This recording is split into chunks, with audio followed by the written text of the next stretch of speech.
Good evening to our viewers in the West, and thank you for joining us. We are going to begin with breaking news. America will soon be facing a coronavirus emergency, more severe and potentially more deadly than when the pandemic first began.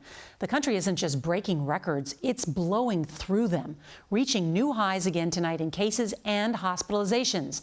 There are few words to describe the staggering size or depressing depth of the crisis. In just 3 weeks, the number of new coronavirus infections recorded each day in the U.S. has doubled. Nationwide, almost twice as many people are in the hospital tonight than there were just a month ago. And Americans are now dying each day at levels not seen since the worst months of the pandemic. Hospitals are running out of beds, doctors are running out of protective equipment, and families are running out of hope. As we come on the air tonight, mayors in major cities are now imposing tough new restrictions on everything from restaurants to family gatherings, and some are even considering closing schools again. Still, some experts warn none of that may be enough to slow down this deadly virus unless Americans change what they are doing right now.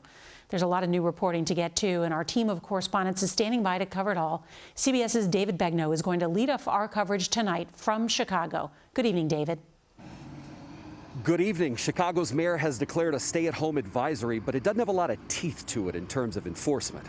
Now, the governor of Illinois says he may declare a stay-at-home order, and then he said this: to all of you who have questioned the data and fueled these conspiracy theories, what's it going to take to make this real for you?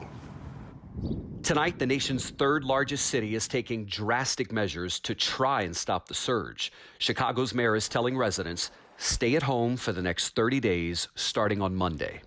And while this is tough, and of course this whole year has been tough, we must tell you, you must cancel the normal Thanksgiving plans.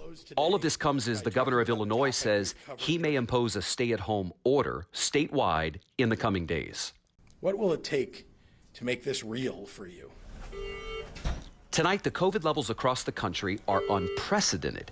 In Texas, where there are more than 1 million cases, that state would be just outside the world's top 10 countries as far as infections. And today in Michigan, the governor warned that hospitals are running dangerously low on protective equipment. Our case numbers are skyrocketing.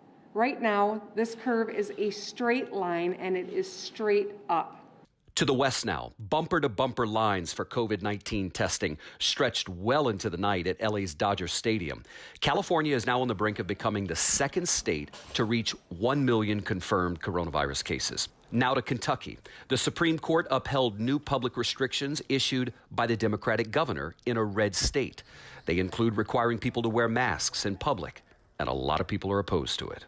I'm done with politics when it comes to this battle. Dr. Michael Osterholm, a member of President-elect Biden's COVID-19 task force, is recommending a nationwide lockdown. And we could lock down for 4 to 6 weeks, and if we did that, we could drive the numbers down like they've done in Asia, like they did in New Zealand and Australia. Some people are just not getting the message, or they're ignoring it. Today, what is being described as the nation's largest indoor water park opened up near Austin, Texas. Meanwhile, the first cruise ship to sail in the Caribbean since March is now docked in Barbados because a passenger tested positive for COVID-19. Other passengers must remain in their cabins. Here's the dean of Brown University's School of Public Health, Dr. Ashish Jha. What I'm trying to say to folks is, got to hold on for a few more months. Vaccines are coming. This is not the time to be having house parties. The reality is, it may be too late to act. David Begnaud, CBS News, Chicago.